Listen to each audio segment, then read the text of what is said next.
What if everything you were taught about money was wrong?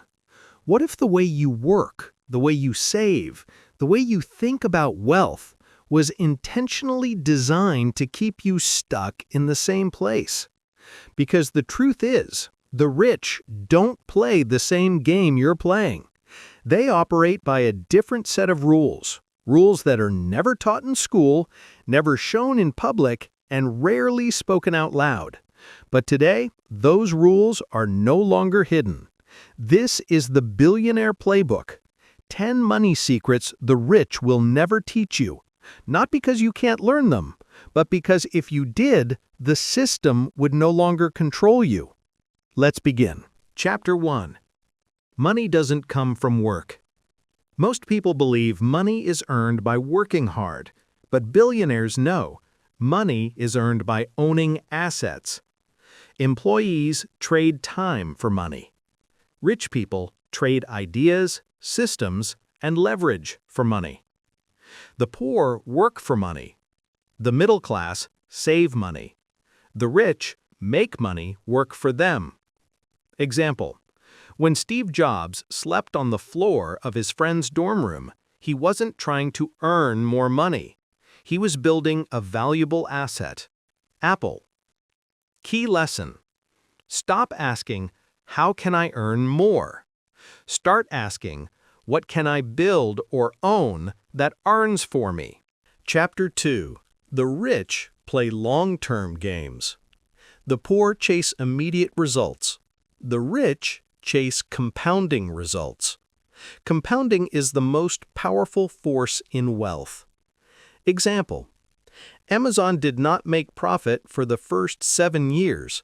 Jeff Bezos told investors, "We are building something for the future, not for today." Most people would have given up, but the wealthy understand time multiplies value. Your takeaway: stop asking, how fast will this pay me?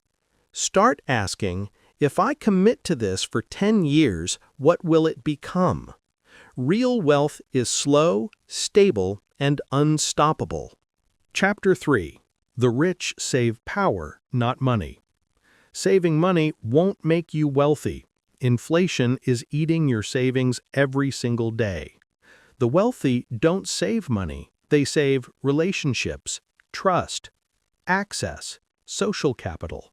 Example: a billionaire can make one phone call and raise $100 million. Not because of cash, but because of credibility. Your takeaway: start investing in helping people without expecting returns, being reliable, being valuable to others, being the person who solves problems. Your network is a financial engine, not a social tool. Chapter 4. The rich use debt to make money. The poor fear debt. The rich weaponize it. 2 types of debt you must know: bad debt and good debt. Bad debt includes cars, clothes, lifestyle, makes you poorer. Good debt includes real estate, business, investments, makes you richer. Rich people borrow to buy assets that generate cash flow. They use bank money, investor money, partners' money, while the poor are taught to only spend what you earn. The rich spend what their assets earn. Your takeaway: never go into debt for lifestyle. Only use debt to create income streams. Chapter 5. They think in systems, not effort. If your income depends on you working, you're trapped. Rich people ask, what system can do this without me? Systems include employees, automation, software, licenses, franchises, content that keeps earning, like music or videos. Example: YouTube videos pay forever. One recording becomes permanent output. Your takeaway: build something that can work without you, sell without you, earn without you. Chapter 6. The rich master human behavior. Money flows where attention and emotion flow. Schools teach logic. The wealthy study influence, storytelling, sales psychology.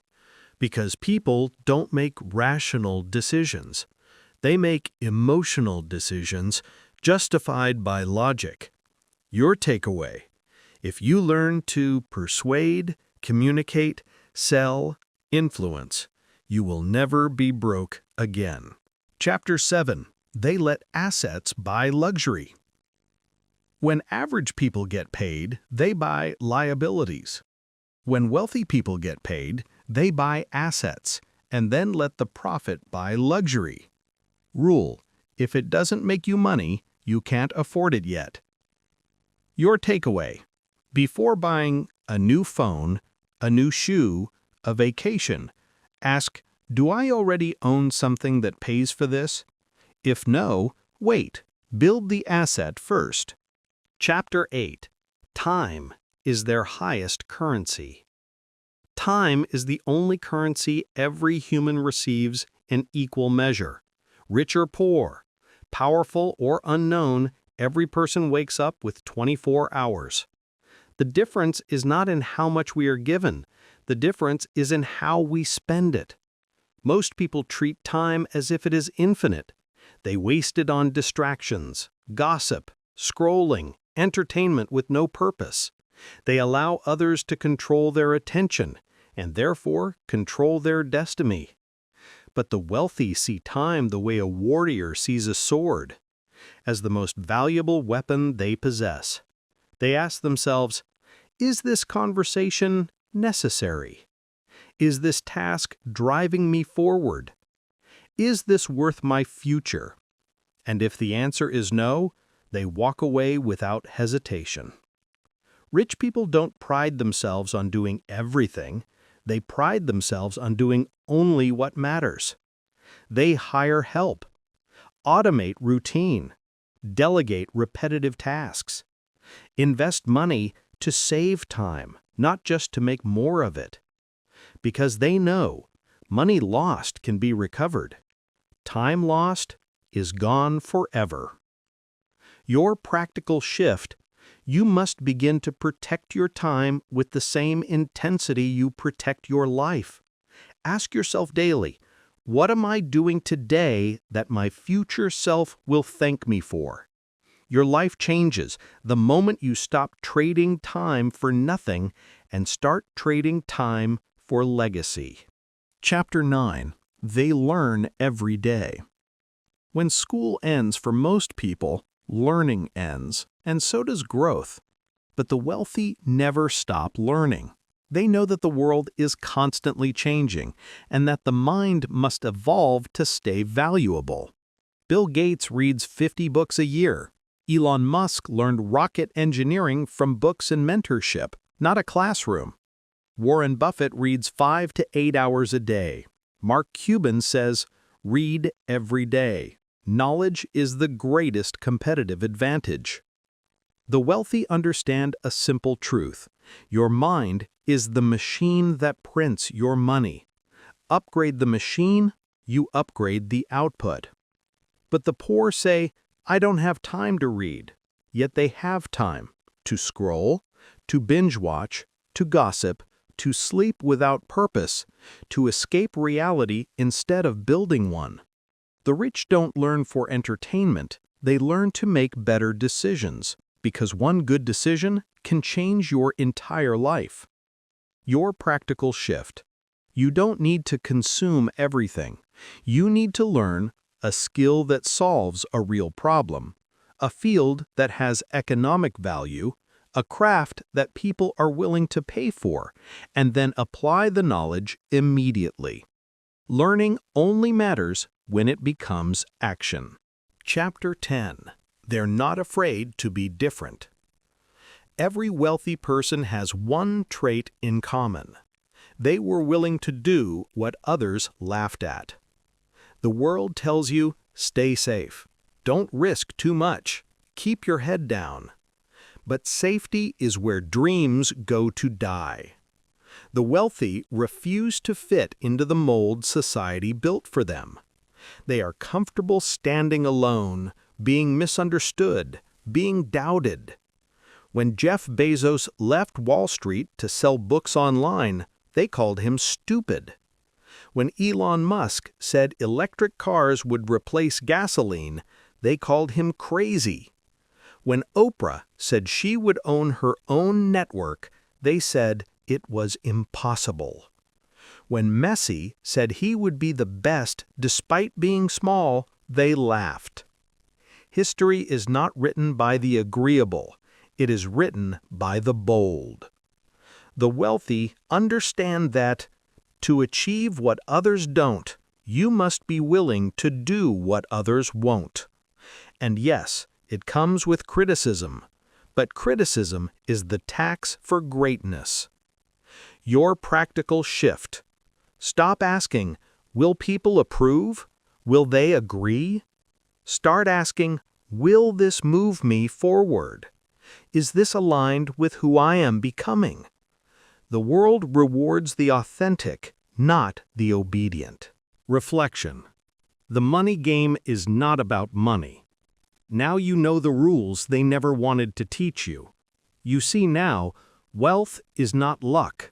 Wealth is not talent. Wealth is not reserved for the chosen few.